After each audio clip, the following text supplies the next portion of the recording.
Agriculture is a complex, changing, and interesting industry. To be part of this, I've decided to explore creating my own company, Greyframe Consulting. I'm your presenter, Brian Parrish. Taking a look at the agenda, we want to discover three big ideas during our time today. First, why Greyframe? We will discuss the value the company can create for its clients.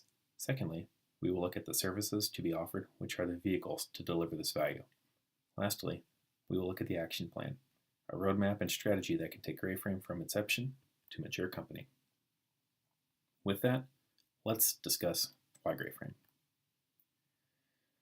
Greyframe is set up with two ideas in mind: service to the organic agriculture and food processing industry, as well as seeking to address declining revenue in agriculture in general. The organic industry is a rapidly growing one.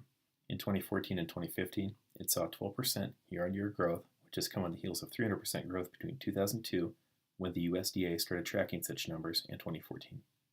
The 12% growth seems to be a level of maturity for the industry where consistency and standards that define organics will become ever more important. Declining revenue is also something that Greyframe can help companies address as well. Growers are looking to organics, identity-preserved crops, and continuous improvement systems to improve both their top and bottom lines in response to tight margins. Greyframe is positioned to address these needs.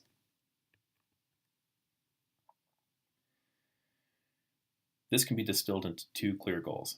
The first is to become a local option for the IOIA organic certification. This recognized certification allows for companies such as Kashi to create more value from their operations and adhere to the tenets of the organic trades. By being a local option, the cost of their certification is more achievable, and the overall audit has a smaller carbon footprint from reduced travel. The second major goal is to make good quality management consulting available to small and medium-sized companies. Concepts like risk assessments, continuous improvement, document control. These have shown to produce returns by making organizations more consistent, leaner, and better positioned for the future. To support these goals, Greyframe itself is a lean operation with a single proprietor. I've had extensive experience in the audit arena, auditing to the Excellence Through Stewardship and Biological Quality Management System standards for trades, the ISO 9000 series for general QMS, and have had a number of successes with other quality and compliance tools like risk assessments, gap analyses, change assessments, and general QMS implementation. I have a technical background in the sciences and continue adding to my knowledge base through an MBA program, Six Sigma certification, Kipner-Trago problem solving and decision analysis certification, as well as working with other contractors. Now that you know a little about Greyframe and its capabilities, let's discuss how we can put those to work with a review of the products and services. The core of Greyframe is the belief that the best practices are found in consistent standards that are improved over time through execution and learning from that execution. These services can be categorized into two phases: the launch phase and the maturity phase. The services available at launch represent low cost of entry services and opportunities that, through networking, have agreements in place at this time. The first of these is the auditing phase for the agency QAI. QAI is widely known for the IOIA standard and the need for a local subcontractor in the state of Iowa for organic processor audits. It is the goal of Greyframe to fill this need and be the subcontractor of choice. Other areas that are ready at launch include general QM consulting, which draw from nearly 10 years of extensive quality management experience in an ISO or ISO-like system, and general project management work that needs a Six Sigma or lean nuance to it. Medium and long-term goals represent services that can be profitable, but will need additional credentials or networking. The Food Safety Modernization Act, or FSMA, is a federal mandate for track and trace of food. This has created a new marketplace for individuals with identity-preserved crops and products, as well as strong track and trace backgrounds. Additional training is needed to support this venture, which should be available within a year of launch. Additionally, auditing to the ISO 9000 or other ISO series is a widespread industry, as many companies seek the ISO registration. Becoming certified to audit the standards is a way to open up a vast market of companies or certification bodies that are in need of experienced auditors to provide that key compliance check as a service, something Greyframe aspires to do. Now that we've reviewed the background on the company, let's focus a little on the battle plan to make these ideas real.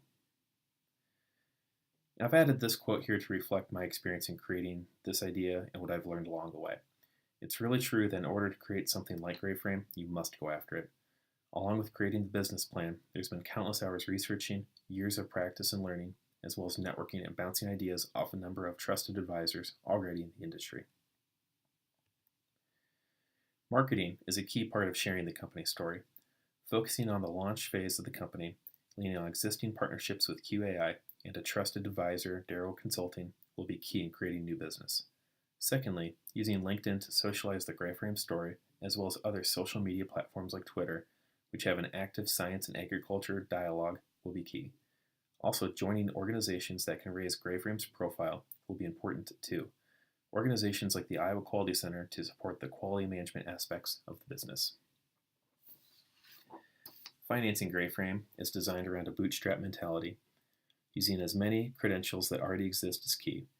Securing the IOI certification is the single standout cost associated with the launch phase. As you can see from this pro forma income schedule, Grayframe should be profitable by Q1 2019, sooner with more audits paid, and have a positive net profit by Q2 2019.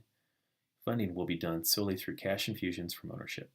Accounting will be set up as net 30 to reduce accounts receivable and increase equity in the company. To recap the timeline, there are essentially three phases. Pre-launch, which is where we are today and will continue until securing the IOI certification in early June.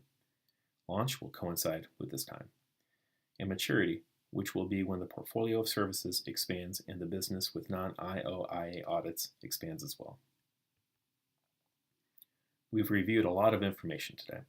Here are a few links and references, which I'll include in the comments below if you'd like to find out more about some of the organizations we've discussed, as well as Grayframe itself. I want to take a moment to thank you for your time. We've reviewed Grayframe, the company, and how that company will grow from a plan into a revenue-generating organization. Thank you.